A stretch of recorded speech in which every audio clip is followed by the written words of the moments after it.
Hello दोस्तों, नमस्कार। मैं हूं अनिल कुमार। एक बार फिर से स्वागत करता हूं आप सभी का आपके ही अपने यूट्यूब चैनल सुपर टारगेट में। दोस्तों, छूट या बट्टा या डिस्काउंट का पार्ट 1 का वीडियो मैंने आपको बनाकर दे दिया है, जिसके अंतर्गत मैंने प्रतिशत छूट कैसे निकलेगा इसका तरीका आपको बहुत ही अच्छे से समझाया है। छूट किसे कहते हैं ये भी मैंने उस वीडियो में बताया है। उम्मीद और आशा करता हूं कि आपने उस वीडियो को देखा होगा और उससे आपको छूट का बेसिक मतलब समझ में आ गया होगा। यदि आपने उस वीडियो को नहीं देखा है तो अभी हमारे चैनल के प्लेलिस्ट में जाकर उस वीडियो को आप देख सकते हैं तथा छूट क्या है वो आप जान सकते हैं और प्रतिशत छूट कैसे निकलेगा ये भी आप पता कर सकते हैं। दोस्तों, उसी कड़ी में आज मैं डिस्काउंट या छूट का दूसरा वीडियो आपके लिए लेकर आ रहा हूं, पार्ट 2 का वीडियो लेकर आ रहा हूं दोस्तों, जिसके अंतर्गत जितनी भी सवालें होंगी उसके अंदर आपसे सिर्फ 2 चीजें पूछी जाएंगी। या तो वस्तु का अंकित मूल्य पूछा जाएगा या फिर बेचने का दाम पूछा जाएगा। अंकित मूल्य मतलब लिखा हुआ दाम, प्रिंट प्राइस, और विक्रय मूल्य मतलब बेचने का दाम। तो या तो अंकित मूल्य पूछा जाएगा या तो विक्रय मूल्य पूछा जाएगा। तो देगा क्या प्रश्न में? जी हाँ दोस्तों, पार्ट 1 के वीडियो में जो आप प्रतिशत छूट निकाल रहे थे ना, वो दिया जाएगा प्रश्न में और बदले में अंकित मूल्य या विक्रय मूल्य आपसे पूछा जाएगा। लगाएंगे कैसे आप? जरा सोचिए, पार्ट 1 के वीडियो में मैंने आपको बताया था कि कोई भी दुकानदार अगर छूट देता है तो लिखे हुए दाम पर देता है, अंकित मूल्य पर देता है। तो अंकित मूल्य के ऊपर छूट होगा और बदले में क्या आएगा? बेचने वाला दाम आएगा। और ये फॉर्मूला देखिए दोस्तों, ये फॉर्मूला नहीं, एक नियम है। इसी नियम पर पूरे दुनिया के दुकानदार अपने व्यापार करते हैं। सबसे पहले वस्तु लेकर आते होंगे, उसे मिटाकर उसके ऊपर मनगढ़ंत दाम लिखते होंगे। देखिए लिखा है अंकित मूल्य मतलब मनोमाजनी दाम, काल्पनिक दाम, जो कि बढ़ाकर लिखा रहता है। अब इसी दाम के ऊपर क्या देंगे? छूट देंगे, तब जाके आपको बेचेंगे वो।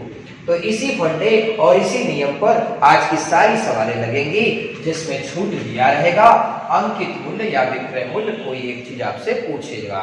ध्यान रखिएगा सवाल लगाते समय कि जब भी आप छूट लिखेंगे परसेंटेज में, जब भी आप छूट लिखेंगे परसेंटेज में, हमेशा 100 में घटा कर लिखिएगा। क्यों भैया?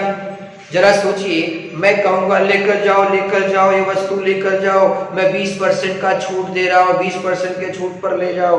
इसका मतलब क्या हुआ? इसका मतलब ये हुआ कि अगर मैं उस वस्तु पर 100% लिखा हूं, अगर मैं उस वस्तु पर 100% लिखा हूं और बोल रहा हूं कि 20% का छूट है, तो मैं 20% का नहीं बेचूंगा, मैं घटा के कितने का बेचूंगा?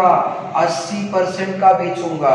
ध्यान रहे, तो जब भी छूट लिखा जाएगा 100 में घटाकर ही लिखा जाएगा। और कहां लिखा जाएगा?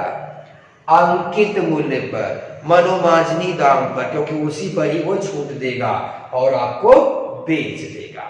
तो दोस्तों, देर न करते हुए वीडियो शुरू किया जाए और आपको बताया जाए कि कैसे चुटकियों में आप सवाल लगाते हैं। बने रहिए हमारे साथ और चैनल पर नए हैं तो वीडियो को लाइक करके चैनल को सब्सक्राइब भी कर दीजिए और बेल आइकन भी दबा दीजिए। आइए दोस्तों, पहला उदाहरण देख लिया जाए आज के टॉपिक का। एग्जाम्पल नंबर 1 में लिखा है, एक सामान का अंकित मूल्य 1000 रुपया है जो 20% के छूट पर बेचा गया। सामान का विक्रय मूल्य ज्ञात कीजिए। हुआ यूं कि आप कोई वस्तु खरीदने के लिए गए दुकान पर, उस वस्तु पर 1000 रुपया लिखा हुआ था, ठीक है।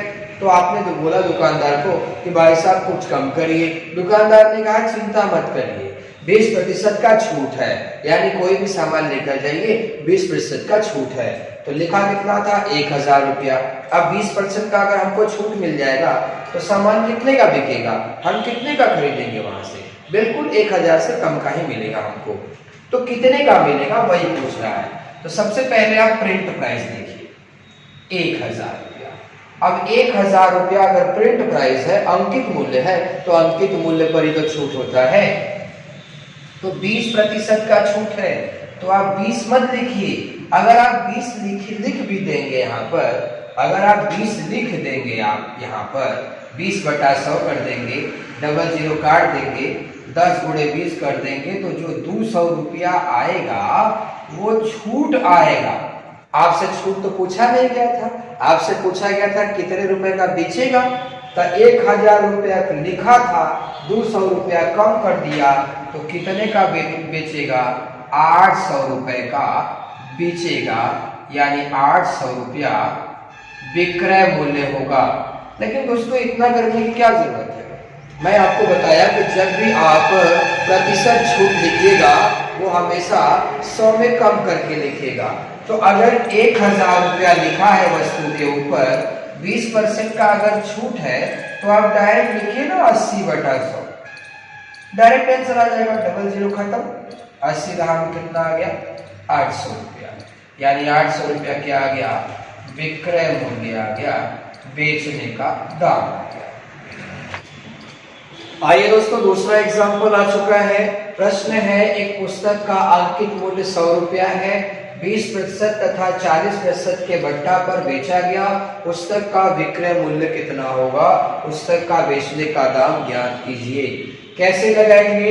ये देखिए, जो 20% का छूट हुआ है, फिर उसके बाद 40% का छूट हुआ है। होता क्या है कि 20% का कोई छूट देता है, तो ग्राहक कहता है कि नहीं भाई साहब थोड़ा और कम करिए, थोड़ा और कम करके, तो कहता है कि चलो भाई 40% और छूट ले लो।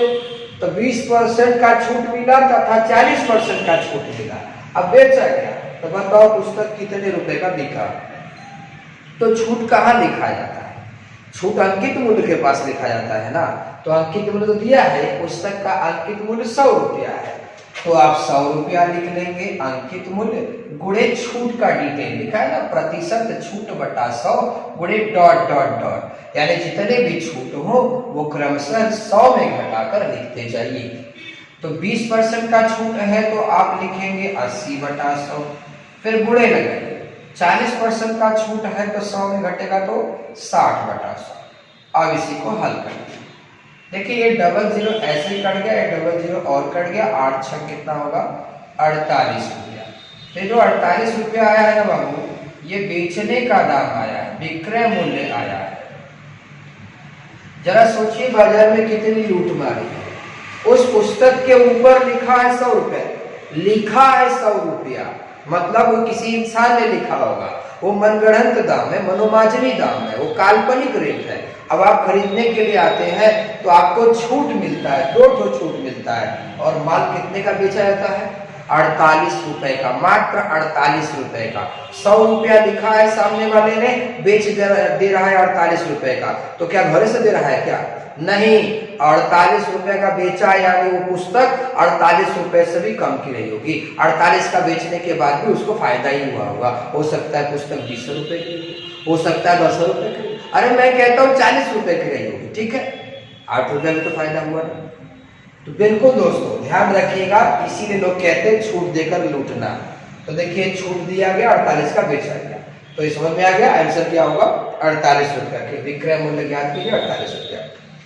कुछ बच्चे क्या करते हैं कि 100 रुपया लिखते हैं और लगातार 20/100 लिख देंगे और गुणे 40/100 लिख देंगे, इसी को हल कर देंगे तो आ जाएगा 8 रुपया। ये दोस्तों सीधा सीधा गलत है, ये गलत तरीके से लगा है। देखिए 20% और 40% छूट है, अगर 20% और 40% लिखेंगे एक सत्रह तक तो गलता है, ठीक है। पहले 20% का छूट होगा, उसके बाद 40% का छूट होगा, और छूट होगा किस पर? लिखे हुए दाम पर। तो बाबू सबसे पहले 20% का छूट देंगे तो 100 रुपया गुणे 20/100। तो आप ध्यान रखिएगा, जो 20 लिख रहे हैं वो छूट लिख रहे हैं, तो बदले में जो आएगा वो छूटे आएगा। 100 खत्म, 20 रुपया का छूट हुआ। तो अगर पहला दानी में 100 रुपया में 20 रुपया का छूट होगा तो 80 रुपए का माल बिकेगा, लेकिन अब 80 रुपया में लेना नहीं चाहता, सामने वाला कह रहा है और छोड़िए, तो अब 40% का फिर छूट देंगे, तो 40/100। अब देखिए डबल जीरो कट गया, 8 चौका 32, तो 32 रुपया फिर छूट हुआ, तो पड़ा कितने का? तो 80 में से आप 32 घटाइए, 10 में से 2 घटाइए 8, और 7 में 3 घटाइए 4, यानी 48 रुपए का वो बिकेगा। ध्यान रखिए। तो इतना माथा मच्छी करने की क्या जरूरत है? मैं आपको सीधा सीधा एक लाइन में बता दे रहा हूँ कि पहले अंकित मूल्य लिखिए, उसके बाद छूट चाहे कितना भी दिया हो उसका विवरण 100 में घटा के लेके आपको बेचने का दाम मिल जाएगा। आइए मैं तीसरा एग्जाम्पल के सहारे आपको और भी समझाता हूँ। आइए दोस्तों, आपके लिए तीसरा एग्जाम्पल भी आ चुका है, आप सीखने का प्रयास करिए। एक अलमारी का अंकित मूल्य 5000 रुपया है। 10%, 20%, 30% के बट्टे पर उसका विक्रय मूल्य ज्ञात कीजिए, बेचने का दाम ज्ञात कीजिए। तो सबसे पहले आप अंकित मूल्य 5000 लिख लेंगे। अंकित मूल्य पर ही छूट होता है, 3 प्रकार के छूट हुए हैं। 10% अगर छूट होगा तो 90/100 लिखा जाएगा। उसके बाद 20% छूट होगा तो 80/100 लिखा जाएगा। 30% छूट होगा तो 70/100 लिखा जाएगा। अब इसी को काट दीजिए, आपका आंसर आ जाएगा। आइए दोस्तों देखा जाए। देखिए 00 ऐसे कट गया, ये 00 और कट गया, ये 00 और कट गया, यानी सारे के सारे 0 कट गए। बस आपको धीरे धीरे गुणा कर देना है। 55 कितना होता है 40, और 4 नवा कितना होता है 36, यानी कि यहाँ पर हो गया 360। 360 गुणे 7 कर दीजिए, आपका आंसर आ जाएगा। 7 6 42 के 2, 4 अपने हाथ में रखिए। 7 3 21 से 4 होता है 25, यानी कि 2520 रुपए का बेचा गया। ये विक्रय मूल्य आया है दोस्तों, यानी 5000 रुपया लिखा था, 2520 रुपए का बेच दिया जाए। जी हाँ दोस्तों, दुगुना लिखते हैं लोग। अब बताइए, अलमारी इतना दिन से दुकानदार लाएगा तो घरे पर रखेगा, उसको डेली बाहर निकालेगा, उसको फटका बाड़ेगा, साफ सुथरा करेगा, डेली उसको बाहर अंदर करेगा, उसका मजदूराना कौन देगा? हाँ, अगर जिस दिन आए उसी दिन अगर बिक जाए तो देखिए बहुत सस्ते में बिक जाएगा। महीना भर तक अलमारी दुकान पे रखेगा तब ना बेचेगा। इसके लिए वो इतना बढ़ा कर रखते हैं। 5000 रुपया लिखा था, सोचिए जरा, और आपको बेचा कितने का?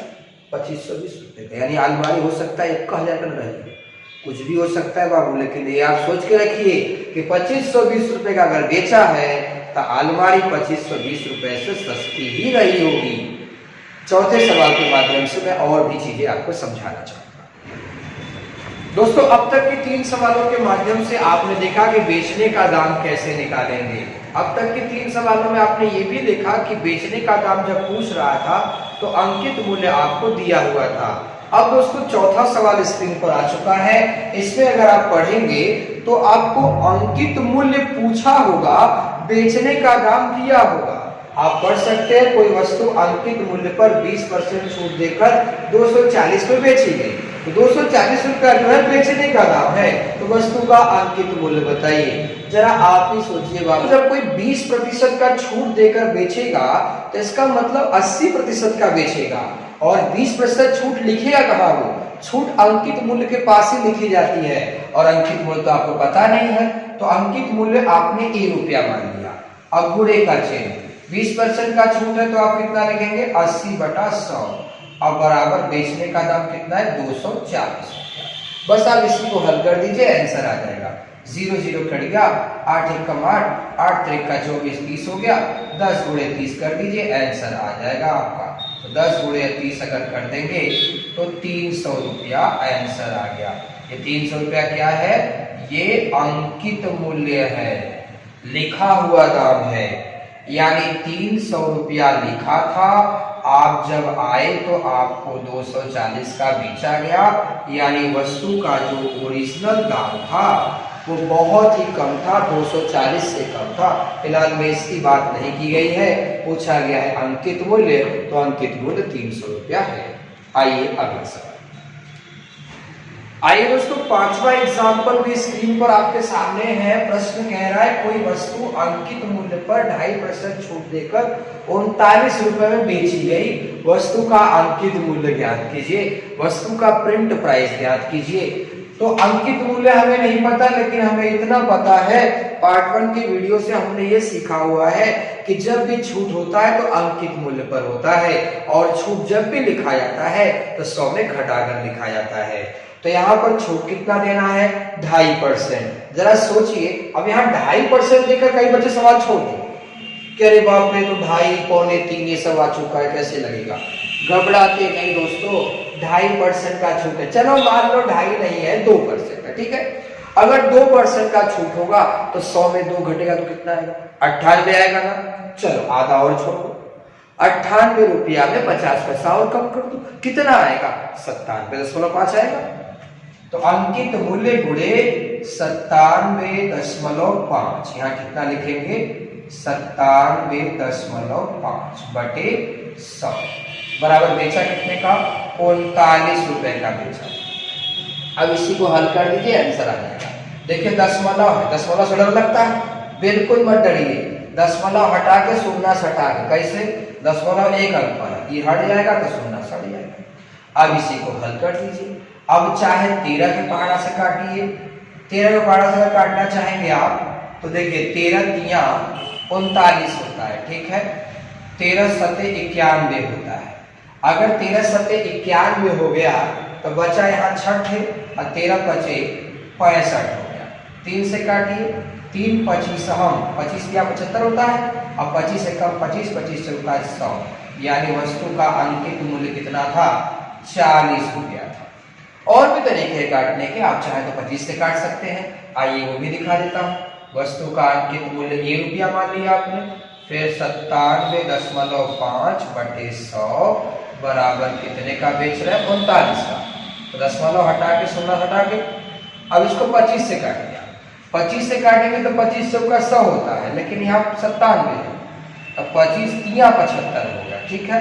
तो 75 में बचा कितना, 22 बचा होगा, तो 225, यानी 25 9 225, अब 25 चौका 100। अब देखिए 39 कट गया, वस्तु का अंकित मूल्य कितना आएगा, 40 रुपया आएगा। एक बार ध्यान से देख लीजिए। आइए दोस्तों, आज के टॉपिक का अंतिम प्रश्न देख लिया जाए। प्रश्न स्क्रीन पर लिखा है, एक सूटकेस का विक्रय मूल्य 864 रुपया है। विक्रय मूल्य मतलब 864 का बेच दिया गया है, जो अंकित मूल्य 20%, 10% के छूट पर मिलता है। सूटकेस का अंकित मूल्य है क्या है, क्वेश्चन मार्क है, यानी अंकित मूल्य कितना है। बाबू जब आप सूटकेस खरीदने गए तो सूटकेस पर कितना लिखा था वो आपको दिख रहा था, लेकिन सवाल आपसे पूछा गया है कि सूटकेस का अंकित मूल्य है कितना। तो उस अंकित मूल्य पर आपको 2 छूट मिला, तब जाके 864 का बिका। तो बताइए उस पर लिखा कितना था, सूटकेस का अंकित मूल्य कितना था। सूटकेस का अंकित मूल्य आपने ए रुपया मान लिया, और उस ए रुपया पर छूट हुआ, यानी अंकित मूल्य पर छूट हुआ 20%, तो आप 80/100 लिखेंगे। फिर एक और छूट हुआ 10%, तो आप 90/100 लिखेंगे। अब बराबर बेचा कितने का, 864 रुपए का। बस इसी को हल कर दीजिए। देखिए ये 00 ऐसे कट गया। अब चाहे तो 9 के पहाड़ा से काटिए, चाहे तो 8 के पहाड़ा से काटिए। अगर 8 के पहाड़ा से काटते हैं तो 8 1 कम 8, अब 8 6 तो कटेगा नहीं, 4 लेने के लिए 0 बढ़ाना पड़ेगा, 8 8 64 होता है। 9 1 कम 9, 12 9 108 होता है। तो इधर 100 है, इधर 12, तिरछा अगर गुणा करेंगे तो आ जाएगा 1200 रुपया। तो 1200 रुपया अंकित मूल्य आ गया दोस्तों। इसके कहने का मतलब ये हुआ कि कहीं से वस्तु खरीदा होगा, क्रय मूल्य हुआ होगा, और उसके बाद उस पर 1200 रुपया लिखा गया होगा, ये अंकित मूल्य है साथी। और जब आप गए तो आपको बेचा कितने का गया, 864 रुपया, यानी छूट पर आपको बेचा गया होगा। तो 864 का बेचा गया, यानी ये विक्रय मूल्य है। 1200 रुपया लिखा था, यानी ये अंकित मूल्य है। तो लाया कितने का था, तो बिल्कुल जो वस्तु लाया गया होगा वो 864 से कम का ही लाया गया होगा। तो कितने का लाया गया, वस्तु का ओरिजिनल दाम क्या था, ये पार्ट 1 के वीडियो से ही दिमाग में बना हुआ है कि वास्तव में वस्तु था कितने का। तो दोस्तों पार्ट 3 का वीडियो जो आएगा उसमें आपको बताया जाएगा कि वस्तु का ओरिजिनल दाम क्या था, वस्तु का ओरिजिनल दाम कैसे निकलता है, क्रय मूल्य कैसे निकलता है, अगर बदले में हमें छूट या बट्टा मिले तब। तो दोस्तों आज का वीडियो आपको कैसा लगा? मैंने 6 सवाल के माध्यम से अंकित मूल्य निकालना और विक्रय मूल्य निकालना दोनों आपको समझाया।